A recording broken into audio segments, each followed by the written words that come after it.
Olá, telespectadores da TV da Transparência, sejam bem-vindos ao nosso segundo bloco de notícias desta segunda-feira, dia 20 de maio de 2024. Agora nós vamos conferir algumas atualizações sobre o Senado Federal.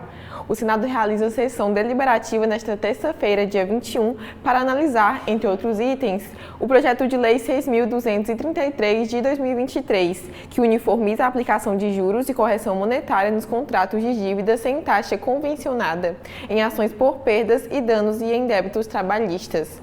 Há também uma expectativa dos líderes partidários de votação da urgência para análise do projeto que consolida a negociação entre o governo federal e os parlamentares sobre a desoneração da folha de pagamento para 17 setores da economia e para os municípios. A sessão começa às 14 horas.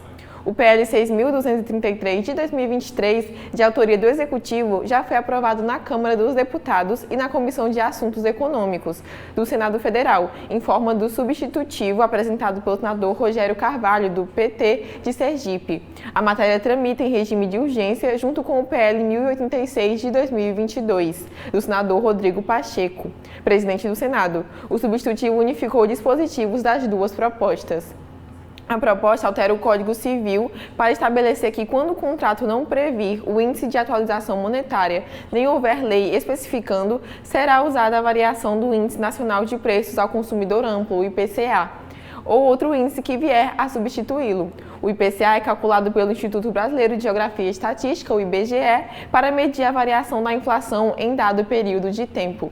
Outra atualização sobre o Senado é que ele deve analisar, em sessão plenária nesta quarta-feira, dia 22, às 2 horas, projeto que cria mecanismos de proteção à população LGBTQIA+, encarcerada. O projeto de lei complementar 150 de 2021 do senador Fabiano Contarato, do PT do Espírito Santo, obriga a construção ou adaptação de aulas prisionais para essa comunidade em quantidade apropriada e respeitada a autonomia de declaração de identidade. Caso seja aprovado, o projeto irá à Câmara dos Deputados. A proposta foi aprovada em 2023 pelas Comissões de Direitos Humanos e de Segurança Pública na forma do relatório do senador Otto Alencar. Em fevereiro, o texto recebeu a emenda de plenário do senador Everton, do PDT do Maranhão, para garantir as mesmas condições de salubridade que o restante do presídio, o que foi acatado pelo CDH em abril e pela CSP em maio. Segundo as normas da Casa, as emendas feitas pelos senadores em plenário devem ser analisadas nas comissões pelas quais o projeto tramitou. Outra atualização agora sobre pessoas com deficiência. O projeto de lei 1357, de 2019, que incentiva a acessibilidade de pessoas com deficiência em estabelecimentos privados ou públicos, também está na pauta da sessão. A proposta da Câmara dos Deputados busca certificar com o selo Acessibilidade Nota 10 os locais que promovam o melhor acesso às PCD. A CDH aprovou o texto na forma que veio da Câmara dos Deputados, sob a relatoria do senador Paulo Paim. Os parlamentares ainda devem analisar o projeto de decreto legislativo 927 de 2021, que permite ao presidente da República ratificar acordo entre o Comitê Intergovernamental da Hidrovia Paraguai-Paraná, a CIH, do qual o Brasil faz parte, e a Argentina sobre o funcionamento da sede do comitê em Buenos Aires. O CIH foi criado em 1992 para coordenar ações que facilitem o transporte nos rios Paraguai e Paraná e seus afluentes que passam pelo Brasil, Argentina, Uruguai, Paraguai e também pela Bolívia. O ato analisado pelos senadores foi assinado em março de 2018 para complementar o pacto internacional que criou o CIH. Segundo a exposição de motivos que a Presidência da República enviou ao Congresso Nacional, ainda não há instrumento de direito internacional que regule a condição da Argentina como país sede da Secretaria Executiva do Comitê. A Comissão de Relações Exteriores já aprovou em abril o relatório do senador Nelsinho Trade, do PSD, sobre o projeto. Agora, Analice, quais são os destaques da Câmara dos Deputados? Olá, Lorena. Olá, telespectador do segundo bloco de notícias da TV da Transparência. Bom, a gente começa os destaques da Câmara dos Deputados falando sobre o projeto que ele está travado em razão da influência da oposição e mobilização nas redes. A oposição ao governo na Câmara dos Deputados tem se movimentado para barrar o projeto de lei 8.889 de 2017, que regulamenta e cria impostos para o setor de streamings no Brasil.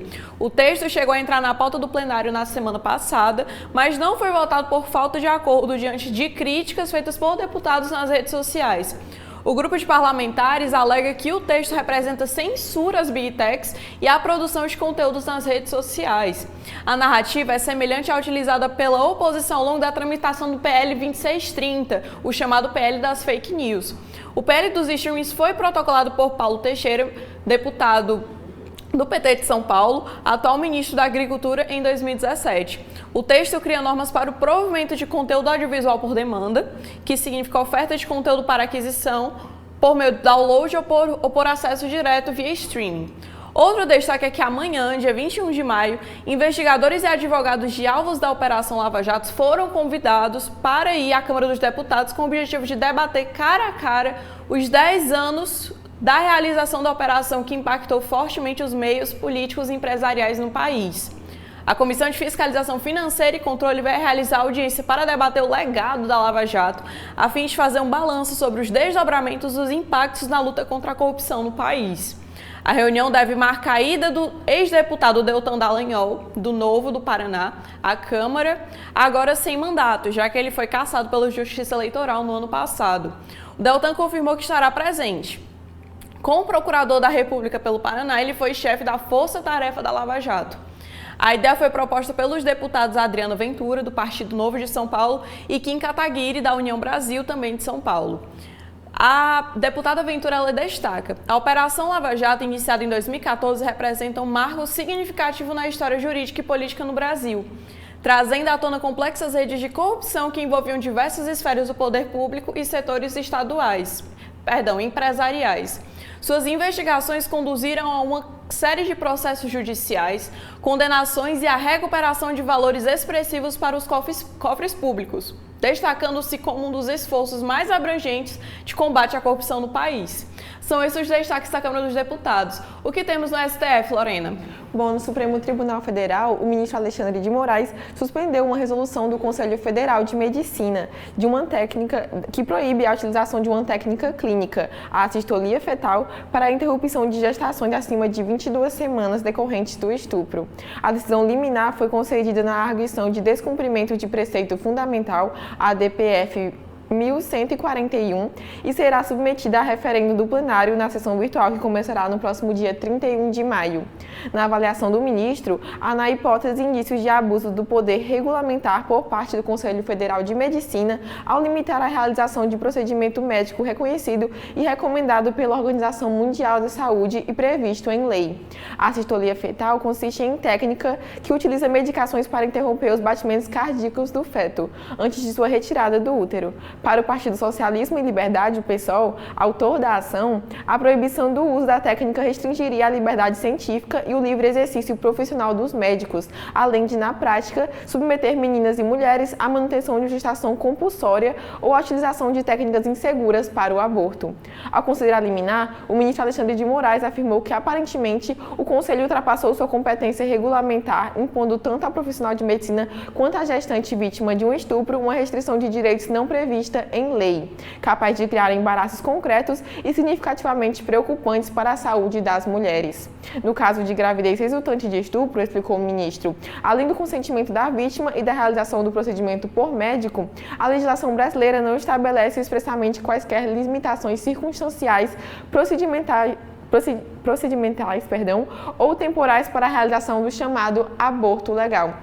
Outra atualização do STF é que o Supremo Tribunal Federal será a sede do 167º período ordinário de sessões da Corte Interamericana de Direitos Humanos a partir desta segunda-feira, dia 20. Até dia 24 serão realizadas diferentes atividades, entre as quais o Seminário Internacional sobre Desafios e Impacto da Jurisprudência da Corte Interamericana de Direitos Humanos e 2 audiências públicas. O evento terá a participação de juízes e juízas da Corte Interamericana e reconhecidos especialistas em direitos humanos e direito internacional. As atividades do seminário na parte da tarde são abertas ao público em geral. O seminário será realizado a partir das 14 horas na sala de sessões da primeira turma do STF. O evento é aberto ao público e será transmitido pelas redes sociais da Corte Interamericana e do Supremo Federal. Também, outra atualização sobre o STF é de uma matéria do jornal O Globo, feita por Daniel Gulino. Em junho de 2022, o ministro Nunes Marques, do STF, suspendeu de forma individual cassações do mandato de 2 deputados federais. Uma semana depois, a segunda turma da Corte derrubou a decisão, impondo um raro revés a um integrante do tribunal. O levantamento do Globo mostra que, desde 2020, em apenas 14 casos, uma liminar foi derrubada posteriormente pelo colegiado, o que equivale a 3,6% do que foi analisado. No mesmo período, 374 decisões provisórias foram referendadas pelos demais colegas de forma integral ou parcial. Os dados são do portal Corte Aberta do STF. Uma liminar é uma decisão provisória tomada quando há alguma questão urgente que não pode esperar a análise do mérito, a discussão principal do processo. Em alguns casos, a liminar é revista posteriormente pelo próprio relator. Em outros, não há o referendo imediato e a análise da liminar é transformada na decisão de mérito, ou seja, em muitos casos o julgamento da liminar não chega a ocorrer. Uma proposta de emenda à Constituição aprovada no Senado em novembro limita esse tipo de decisão. A iniciativa, que teve o apoio do presidente da Casa, Rodrigo Pacheco, veda decisões individuais que suspendam o ato do presidente da República, dos presidentes do Senado e da Câmara ou do presidente do Congresso. A proposta, porém, não avançou na Câmara dos Deputados. Agora, Analice, quais são as atualizações sobre o TSE? Bom, Lorena, o Tribunal Superior Eleitoral vai retomar amanhã o julgamento de recursos contra a decisão que absolveu o senador Sérgio Moro na Justiça Eleitoral do Paraná. O caso começou a ser analisado pelos ministros na semana passada, mas foi suspenso após a leitura do relatório do ministro Floriano de Azevedo Marques. Amanhã, na terça, as partes vão apresentar seus argumentos aos magistrados. A Corte Eleitoral avalia recursos apresentados pelo PL e pelo PT, que acusam Moro de abuso de poder econômico, Caixa 2 e uso indevido de meios de comunicação. O próximo destaque é no cenário estadual, em que a Justiça Eleitoral recebeu, nesse período de pré-campanha, um total de 61 representações eleitorais apenas por propaganda eleitoral antecipada. As ações estão em tramitação em pelo menos 30 zonas eleitorais na capital e no interior.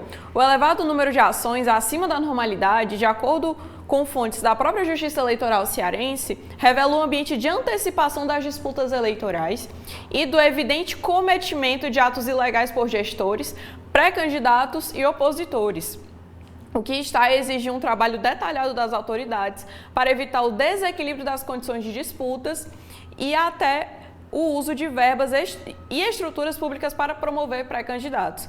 E, por último, o governador do Rio Grande do Sul, Eduardo Leite, sugeriu o adiamento das eleições municipais do estado, programadas para outubro deste ano. Para o governador, a troca de gestão nas prefeituras do Rio Grande do Sul pode atrapalhar o processo de reconstrução das cidades atingidas pelas enchentes desde o final de abril. Ele ainda comenta: abre aspas, junho é um momento pré-eleitoral e em julho se estabelecem as convenções. O adiamento é um debate pertinente. O Estado estará em reconstrução, ainda em momentos incipientes em que trocas de governos municipais podem atrapalhar esse processo. O próprio debate eleitoral pode acabar dificultando a recuperação, fecha aspas. Segundo o político, levará alguns meses para que a vida da população no estado volte a algo perto do normal. Cidades inteiras foram destruídas e precisarão ser reconstruídas em outros locais. Antes das enchentes, vale dizer, Eduardo Leite não havia decidido qual candidato à prefeitura de Porto Alegre ele apoiaria. Diante do estado de calamidade, o tucano afirmou que a definição, abre aspas, está abaixo de outras prioridades. Com isso eu encerro os destaques do TSE e volto para você, Lorena. Bom, e assim nós encerramos o nosso segundo bloco de notícias desta segunda-feira. Agradecemos a sua audiência e esperamos que você continue conosco aqui na TV da Transparência.